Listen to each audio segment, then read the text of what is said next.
Hello, everyone. This is Kerwin and Keith of Father Son Galaxy. Star Wars Return of the Jedi was released to theaters on May 25th, 1983. The final film of the original trilogy was a critical and commercial success. Jedi has been praised for his visual effects, action, musical score, and emotional sequences. Since the film's release, Return of the Jedi has inspired numerous books, comics, merchandise, and films. More than 40 years later, Jedi's contributions to the current Disney Plus series are still relevant. A new book, Star Wars Return of the Jedi, a visual archive, celebrates the film and its influence on a galaxy far, far away. The book, published by Insight Editions, will be released on April 23rd. Our guests are the writers of the visual archive. Kelly Knox is a freelance entertainment writer for franchises like Star Wars, Marvel Comics, and DC Comics. She is the author of the books Be More Obi-Wan, Marvel Monsters, Creatures of the Marvel Universe Explored, and the upcoming Star Wars Dad Jokes. Kelly is also the co-author of the updated Marvel Studios Character Encyclopedia. Clayton Sandell is an Emmy-winning broadcast journalist, producer, and author. He worked as a correspondent for ABC News and is currently a national correspondent for Scripps News. He is a co-author of Star Wars Timelines.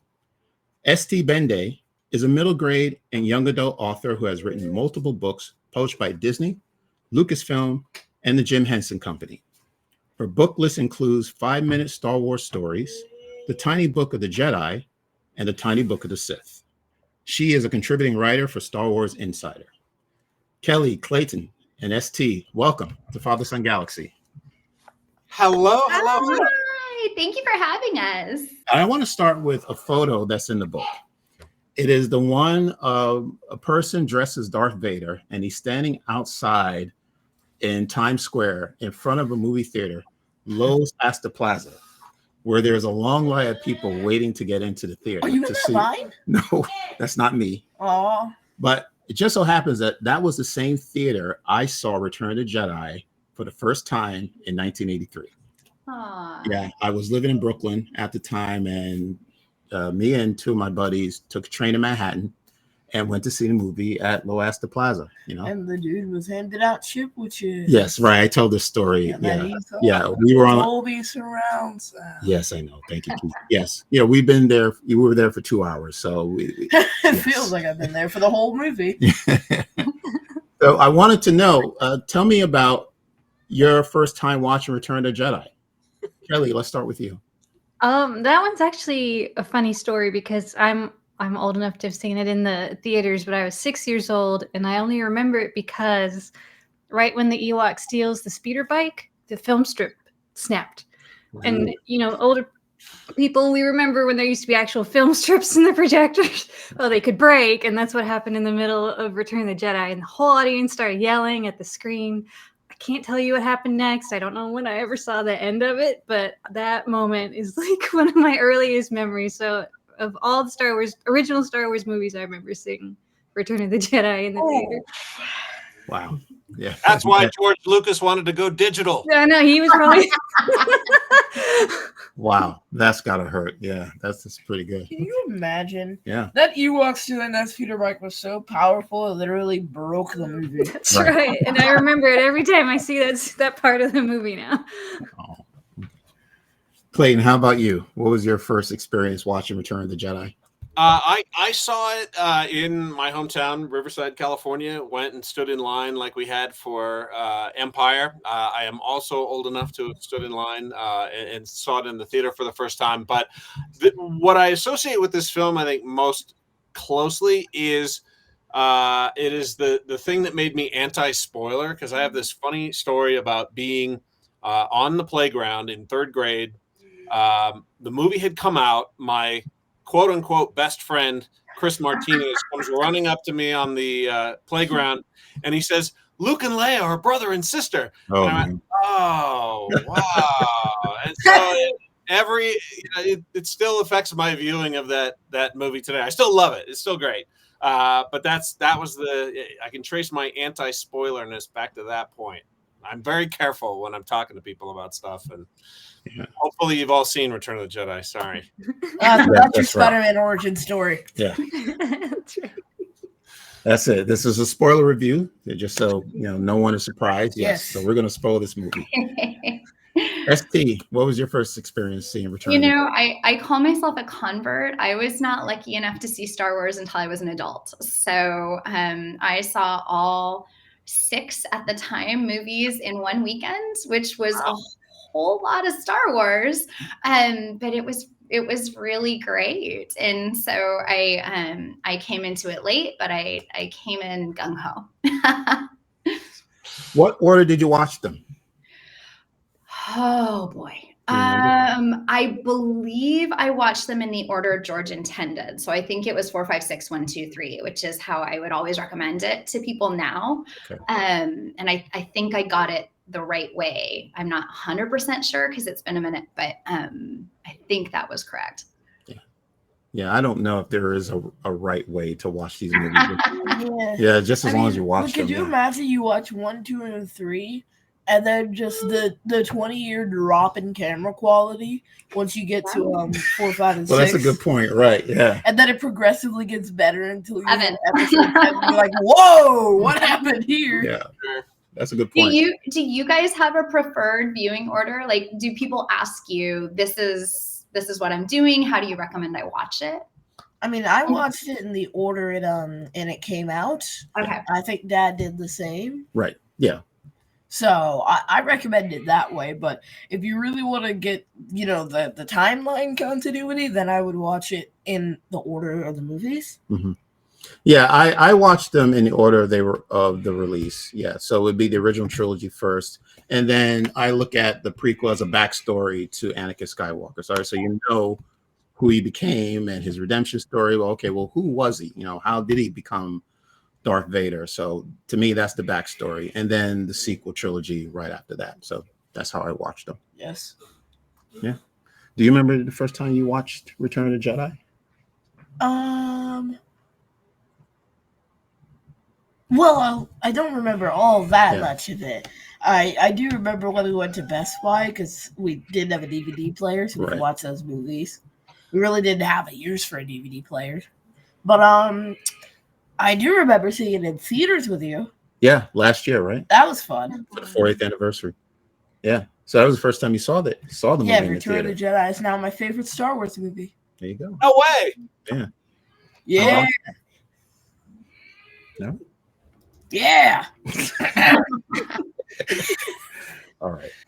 How did the idea for the visual archive begin, and what brought you together to write the book? ST, how about you? Oh, well, I have been really lucky to get to work with this particular publisher on a number of Star Wars projects. And so when they were putting this one together, I got to be a part of it, which is really exciting. I had known of Kelly and Clayton, but this was my first time getting to work with them.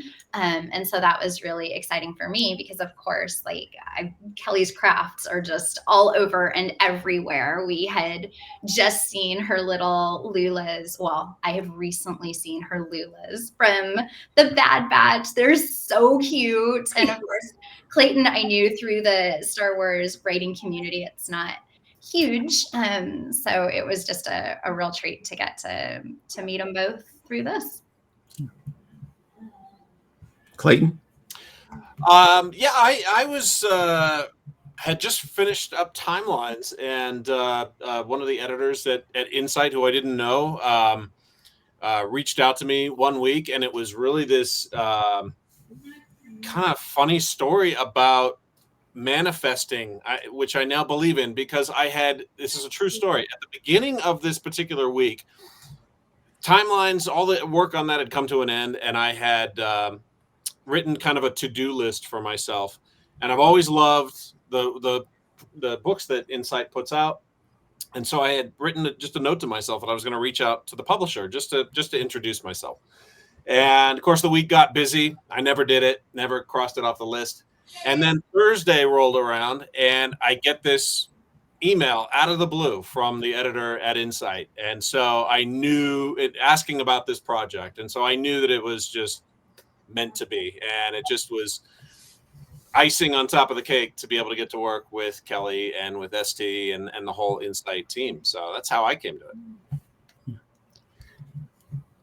Yeah, I was approached too by Insight Editions. I'd worked with them twice before, once on Star Wars Every Day.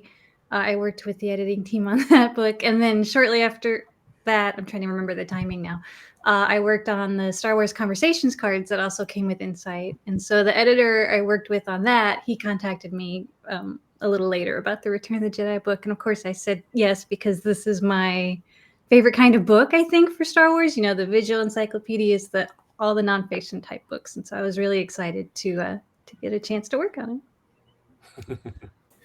This book is awesome. It's like 300 pages. So a whole textbook. Seriously. Put it on the table is going to make a loud sound. It's filled with big, colorful photos, fold-out pages, and concept art. And what I enjoy the most is that the chapters are arranged in the same order as they happen in the movie. The Tatooine storyline takes up 2 chapters. The Jabba sequence works like a short film within the movie, filled with all kinds of creatures and droids that are so well known, even after 40 years. Which characters from Jabba's palace made an impression on you? Oh, that's an easy one for me. The Rancor. Rancor for sure. And I'll tell you, first of all, it was just a great creature in that sequence, and like we'd never seen anything like that before in Star Wars, and this great sequence, and Luke just barely gets out of it, and I love the fact that his handler comes in and cries after his demise. But one of the things that I think is so great about this book is that it'll take a creature like the Rancor, and then it'll sort of give you examples of where this creature shows up in other Star Wars stories. And there are so many great examples in the book like that, where you get to see how the DNA of Return of the Jedi is in Star Wars projects that are still coming out today, and I just think that's really cool. But Rancor, hands down, not even a question. Yeah, we see the Rancor everywhere now in The Mandalorian, the Book of Boba Fett. Yeah. Also in The Bad Batch, Moochie was a Rancor. Oh, I loved that episode. I love that. So I got to write the junior novelization for Bad Batch, and that was one of my favorites to just talk about him because he was just the cutest little. Very cool. And I saw you held up your favorite character, I guess. I would like to nominate Salacious, please, because he is just sassy and has no problem just expressing himself exactly as he feels. He makes no apologies for where he is. And when Galaxy's Edge opened and we all got to go to Batuu for the first time in Disneyland, they would sell these little guys. I think they still have them, little Kowakian monkey lizards that you could put on your shoulder and like squeeze something with your hand and it would make them look like they were talking. And I know I'm an adult, but I still get a really big kick out of that thing. It makes me laugh. Very cool. I always liked the dancer Ula and the band playing was always my favorite part of Jabba's palace, mostly because I liked the original song better. Sorry to say, I know a lot of people don't like that one as much, but I kind of miss it now. And then later, when the game Star Wars Galaxies came out, I picked for another class to play, I picked Entertainer because it reminded me so much of Ula. And you could look like they had her costume and everything, so you could look just like her. So now when I see that scene, I think of the game and the original song. And so I think that's probably my favorite part of the palace. Yeah. Well, we could thank Ula for being the first Twilight that we meet. That's true too. Right? And if it wasn't for her, we wouldn't have Hera, right? Pretty cool. She literally danced so Hera could fly. There you go. I like that. That's for you, Kelly. There were just so many of these characters that at some point, many of them were eventually given a name. For example, the 4 gift guards, the ones escorting Luke, Han, and Chewie to their execution, were named Weequay, Klaatu, Nikto, and Barada. Weequay and Nikto were changed to identify as a species. Barada is known as a Klaatunian, and Klaatu is a Nikto subspecies. These species still exist. Pretty cool, right? Yeah. That is pretty cool. Yeah, because is a very busy guy. Yeah. And that's awesome that they decided to change their name to a species, right? Because if that character is gone, well, that doesn't mean that the species is gone. You know, you can still have more Weequay and, whatever species that's out there. I mean, I was just amazed by this film and how many creatures and puppets that they put together in this one movie. I know George wanted the last movie to be bigger and better than the first two films. You know, that's the number of creatures and the action and the spaceships. But what I want to move into is talk about the quiet moments in the film. And they all involve Luke Skywalker. So I want to talk about a few of these moments. One is when Luke returns to Dagobah and he sees Yoda, and he promises that he would return to Dagobah to visit Yoda, and Yoda is actually on his deathbed. Now, yes, yeah. Now, if you saw The Empire Strikes Back, there were two questions that the Return to Jedi had to answer. One was, is Darth Vader really Luke's father? And two, who is the other? All right, so we got those two questions answered back to back. So the first scene, this is where Luke asks the question to Yoda, is Darth Vader really my father? And Yoda says, your father he is. Is there anything else you can add about that sequence or that story between Yoda and Luke? Was it handled very well, in your opinion? Was it emotional? What do you think of that moment? I can answer that because that was actually a section I got to tackle for the book. I remember when I was researching it, it was important to put that section in, or put that part in the movie with Yoda confirming it, because at the time people still didn't believe it. They couldn't believe that Darth Vader really was his father. They thought maybe he was lying, and so George picked Yoda as the official source to convince people no, this is really true. And you asked about the quiet moments in there, and researching that same scene, there's a photo of off-screen Luke is actually holding Yoda's hand. I don't know if it was in the take that made it in the film and it was just off-screen, or if it was a different take. I think that's in the Star Wars archive book by Paul Duncan, and it's just the nicest, sweetest, quietest picture. I hope if you can find it, you should definitely look at it, because it just kind of takes your breath away to look at that moment between them together and how much Luke actually felt, how much affection he felt for Yoda. So then the next scene is with Obi-Wan and Luke, and that is the scene where the second question gets answered. One of the things Obi-Wan reveals that the other is Leia right. to Luke. Right, exactly. And then that leads to the next scene regarding Leia and Luke, where the two of them are on Endor, and Luke reveals to her that they are siblings. I thought that was a very emotional moment, and I think it was such an important moment. From what I understand, this was filmed in secret. Only a few people knew about this sequence with Luke and Leia. Shocker. Yeah, and they wanted to make sure that the word didn't get out, but it could have felt unrealistic, or people wouldn't buy the idea of Luke and Leia being brother and sister. But to me, it seems to fit. I mean, yeah. What? Go ahead. It makes A New Hope look worse, but even The Empire Strikes Back, right? Yeah. What do you think of that scene between Luke and Leia? I mean, it's such a great, like you said, it's such an emotional part of that whole film. And what's kind of neat about it, I think, is that the audience is kind of in on it at that point. The audience knows. And so it's fun to kind of watch the reaction that Terry gave while they're filming that scene, and just to see how the character reacts, but also for me anyway, just when Han Solo finds out, I think is great, because again, we're all in on it. Han finds out, and just that goofy, dumb look that he has on his face when he realizes everything is just such a great moment for me. Yeah. I think the movie would not have worked if that scene was not so well written, wasn't well acted. I mean, you could spend, half an hour breaking down that scene, just talking about why it worked.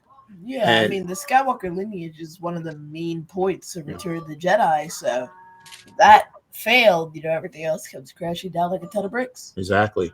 But and maybe there's some fans out there who wish that Luke and Leia were not related, but I think people at this point, accept it, and you can tell that it was the right thing to do, because if you go forward to The Last Jedi, the scene between Mark Hamill and Princess Leia, I thought was also another impactful scene. So that would be, so you could thank Return of the Jedi for that moment in The Last Jedi.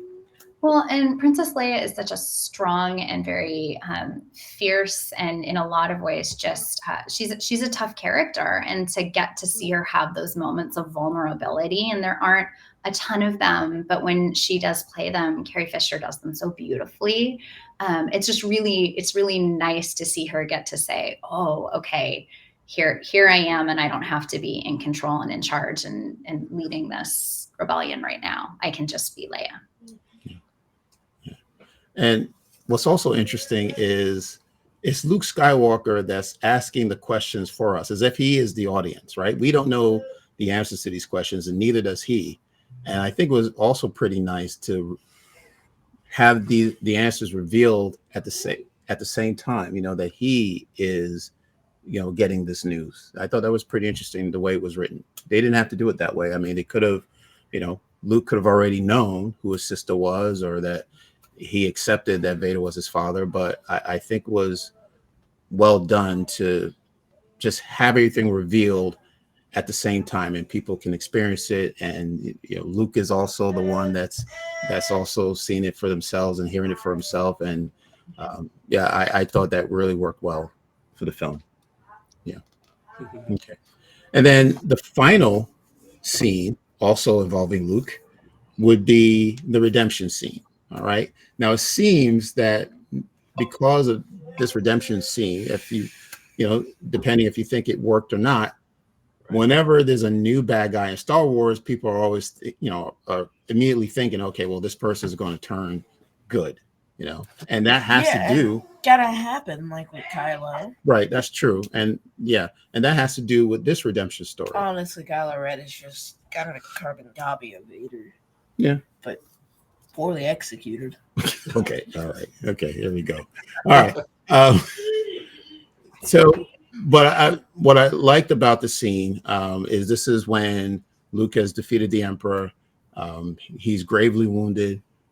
Luke is trying to get him off the Death Star, and we got that moment where father and son are speaking, and Vader asks Luke to remove his mask so he can see his son with his own eyes.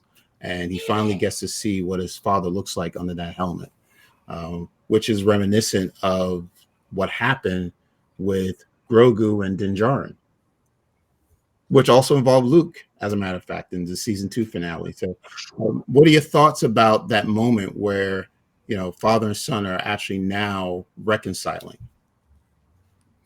I do remember that the musical cue when he passes away, that Imperial theme, that always would make me cry. Like, even when I listen to it just by itself, like, you always know that that's the moment where everything's kind of quiet and the Empire's done. And so that's always been one of my, I wouldn't say a favorite moment, but a standout moment for me in Return of the Jedi.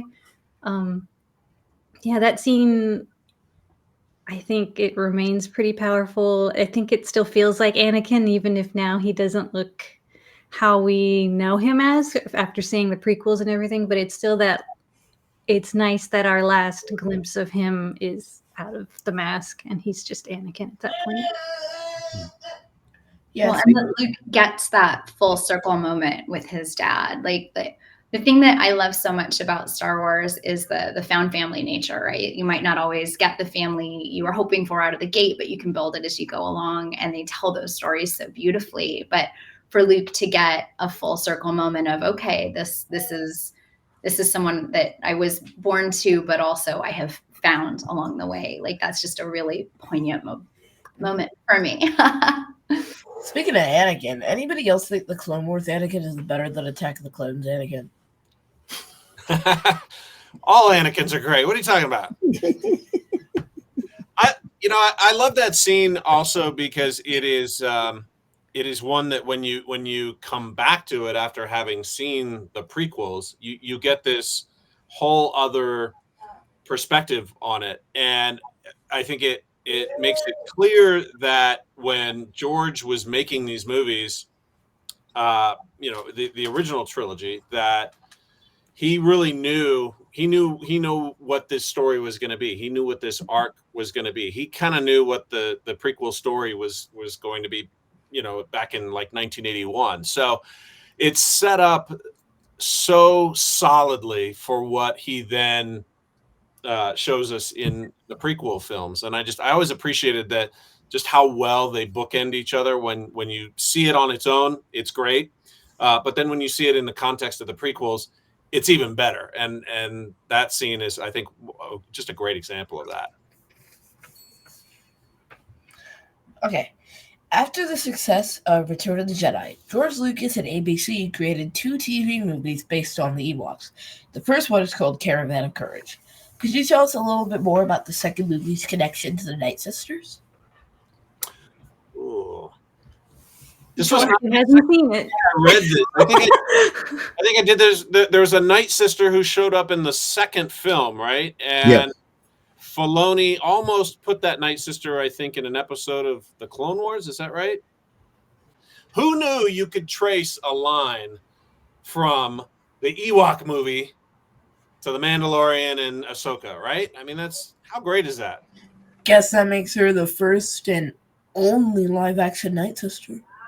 Up until Ahsoka, I mean. Yeah, exactly. So then, okay, so according to the book, is the name of the Night Sister. She wasn't given the name of Night Sister, but they gave her a backstory. So in 1995, there was a illustrated Star Wars universe book by Ralph McQuarrie and Kevin Anderson, and it revealed that Sharal is a Night Sister of the planet Dathomir, Right. a sect of the dark side Force users first introduced in Dave Wolvington's 1994 novel, The Courtship of Princess Leia. So that's pretty interesting. I did not know that. There you go, right? See? Yeah. That's why everybody needs to get a copy. Nice. Shameless plug. Yeah, no, that's why we're here. So what do you want people to get out of reading this book? I know Return to Jedi is, may not be every Star Wars fan favorite movie, but Should be. Why is it important to have this book? I think that in addition to obviously all of the wealth of information contained within this textbook, this tome, I think you really are able to get a sense of the love that went into making this film, which I think we all know, but you see how many people were working on it, how many tiny little connections there were made, how many people poured their hearts into it.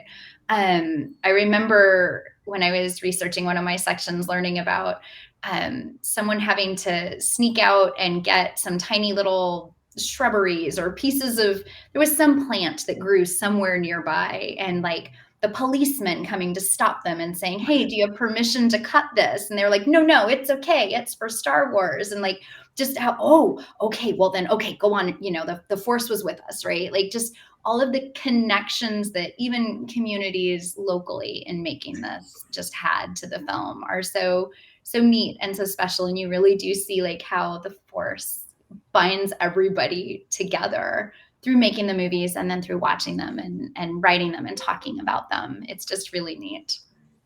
I'm literally imagining somebody going to get a shrub and then stopped by the police, and then them using Jedi mind tricks to get the police to go. The sections in your book, was it something when you were doing the research, you came across something that you did not know or surprised you? I had a lot personally. I remember I wrote the space battle scene for the Battle of the Second Death Star, when Lando says, that thing's operational, and and they switch to space and the Falcon flies toward the camera. They called that internally SB-19 for, I think it was like shot 19 of the space battle. At the time, it was the most complex visual effects shot ever done in movies, because there were so many different parts. And if you watch it now, and when I watched it again, you can see like every little ship and every piece of debris, like they had to track that manually. And so I think, that surprised me. There are a ton of other things that surprised me, probably too many to talk about. But I think from researching that and everything else for the book, you really get the sense of how much you get a sense of the people who worked on it, I think, and you would get that. And that's something I hope people get from this book was like before I worked on this, I don't think I could have named very many people at ILM at the time. But now when I see their pictures, I'm like, oh, I remember him. That's, Ken Ralston, or that's, Steve Grawley, I think his name is, because I got to know them when I was working on this. And I hope maybe people can feel like when they read through this that they know them a little too. Anybody who liked Light and Magic on Disney Plus should absolutely pick this up. Yeah. ST, anything in the book surprised you? I had a lot of surprises. I am not the most technically adept of ladies. I had a flip phone until 2019. So I have, eked my way slowly into the technology era. So much about reading about filmmaking during, many years ago when this was made was still so mind-blowing to me. And I know there are some pictures in the book of the amazing models team shooting these miniatures out at the back lot on Kerner, and just seeing how that was made, but then how they came in with the technology that they would, put layers on layers over and then insert a live action. Like all of the technical aspects of making this film are so far above my technology grade. Like I'm just in awe of these people. Yeah, sure. I think for me, there were a lot of designs in Return of the Jedi, or that were, I should correct myself, that were done as concept art for Return of the Jedi, that never made it into the film. But as George was wont to do, he never threw away a good idea. They kept all of those ideas locked away. And so I think one of the biggest surprises to me, well, actually two things. I just thought of another one. The first thing was the entire there was an entire sequence that was supposed to take place on a city planet in Return of the Jedi. And so Ralph McQuarrie drew up all of these designs for this gorgeous city planet, lanes of traffic in the sky. You see where I'm going here? Like that didn't make it into Return of the Jedi, right? But it then became the basis for Coruscant in The Phantom Menace. And Doug Chiang, who was the design director on The Phantom Menace, has said, I really didn't do that much work when it came to Coruscant because Ralph had already done a lot of this work. And I just thought that was really cool. But also the other thing that I just thought of that stood out to me was the whales. The whales were supposed to be a thing in Return of the Jedi. There's a scene in an early script where they land, and the script describes how off in the distance there are whales floating in the distance. So that was not an idea that just popped up in the animated series out of nowhere. This was an idea that was in the origins of Return of the Jedi, and finally made it to the screen later on. And I mean, now look at Ahsoka. The Purgle are one of my favorite creatures. Yeah, it's such a cool thing. And I think the casual Star Wars fan might go, whales in Star Wars, what? But if you really know it, which this book helps you do, it goes back to the beginning. Well, and I think there was something on, I think it was on Endor, where they were talking about the Vader coming down the landing ramp of the shuttle. And I remember just listening to, I can't remember if it was a Star Wars Celebration or a D23, but it was one of Doug Chiang's talks where he says, the the angle of the landing ramps is really something that we spend a lot of time focusing on in the Star Wars universe. And so now whenever I see that scene in Jedi, all I'm thinking is, oh my gosh, they had to think so hard, and they still do, about what's the angle? How do we draw it? How do we get someone down it? What happens if they're the different guy in the suit? Like, all of these little pieces have to come together around a landing ramp. Well, I was very excited when I heard that this book was coming out. You know, to this day, Return of the Jedi is, you know, I still go back to the first time I saw it, and I will never forget it. It was it's my favorite movie going experience. And anything about the original trilogy, I'm a big original trilogy fan, if you haven't figured it out.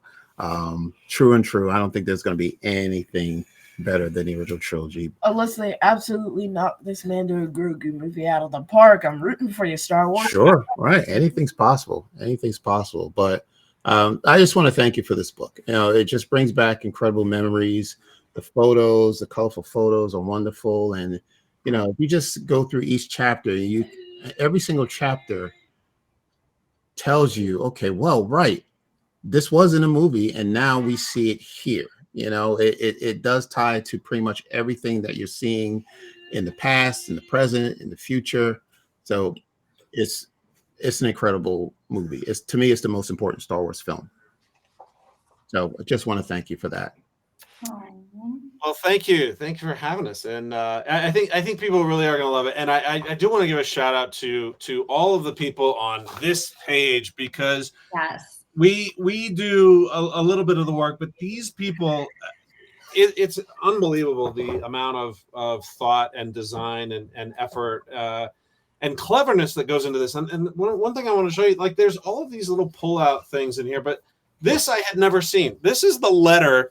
Oh, yes. I think this is my favorite thing in the book. We should have started with this. It's amazing, but it's a copy of the handwritten note that Warwick Davis wrote to George Lucas, basically asking for some Star Wars toys. But it's great because he goes, "Mr. Lucas, my name is Warwick. I hope you remember me." Like, he goes on to write this great, you know, kindest regards, Warwick, and it's in the section on Star Wars toys, appropriately enough. But I was so excited about this because I had heard him tell that story at D23 or Star Wars, whatever. He tells the story, but like, the story is so cute. And then to see, I had no idea the letter, of course it was, but like that the letter was somewhere and we could see it. And like, he has such neat penmanship, and he obviously worked very hard on articulating this letter to politely request maybe some toys. Like, it's just so cute. Can somebody name a character after my dad? Please. I don't. It's nice. It's not necessary. I don't. We gotta give you a lightsaber. I don't need it. Yeah, I don't need it. Yeah. Okay. Well, thank you, Keith. All right. Is there anything else that you want to highlight about the book that this is the reason why people should buy the book? I just think it's a cool mix of behind the scenes, you know, which is kind of, we've talked about this before, I think, on your show. Just this, when the movie went out of theaters, we all thought Star Wars was gone and forever. And I kind of turned to my love of, that's where I developed my love of all the behind the scenes stuff. So there's some great behind the scenes anecdotes, but also, but again, you know, it ties together the in-universe stories from Jedi all the way till today, which is really neat to kind of connect those dots to all those stories. So it's this really kind of unique mix of in-universe and behind the scenes stuff that I think people are going to really love. And there's some pictures in here that, you know, I had never seen before, and I thought I'd seen them all. So I think people are going to find a lot of new things in here. Well, thank you so much. Kelly, let's start with you. Where can people find you? You can still find me on Twitter at Kelly_Knox. I'm on there way too much. And yeah, I've got a few books coming out in April. Look for those. You have a busy April, Kelly. All the books. Yes, all the books. Yes.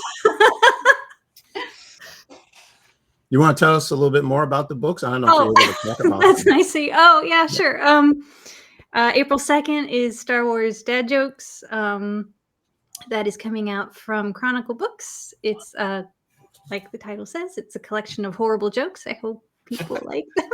But the illustrations are the best part. I'll say that. Yeah. I'm not being modest. The illustrations are really, really funny. So hopefully everyone can pick that up April 2nd. And then I believe the same day as the Return of the Jedi is the Marvel Studios Character Encyclopedia Updated Edition. So I was working on all three of these at the same time-ish last year. So it was three very different projects, but they were all fun to work on. Wow. We're excited about both books. So congratulations. Good luck to you on that. ST, where can people find you? All of my stuff is over on my website. It's stbende, stbende.com. I'm still on Twitter and Instagram, and I don't know how to use the other ones. I had a flip phone until 2019. And then I've got some coming out in the summer. I've got 2 mini books, a Disney Princesses, and a Marvel X-Men. And then I've got a chunk of them. I think September is my Kelly month. So a chunk of them coming out in September. Pixar, is that right? Yep. Pixar cookbook, a Frozen cookbook, another Marvel cookbook, and then some other fun things that haven't been announced yet. So, thank you, Clayton. Where can people find? I'm so lucky to be among publishing royalty with these two. It's amazing. I don't deserve it. I'm still on Twitter as well, despite everything. Clayton_Sandell, and trying to do more on Instagram these days. That's just at Clayton Sandell, no underscore, and occasionally on TikTok, but don't. That's not going to be a thing regularly.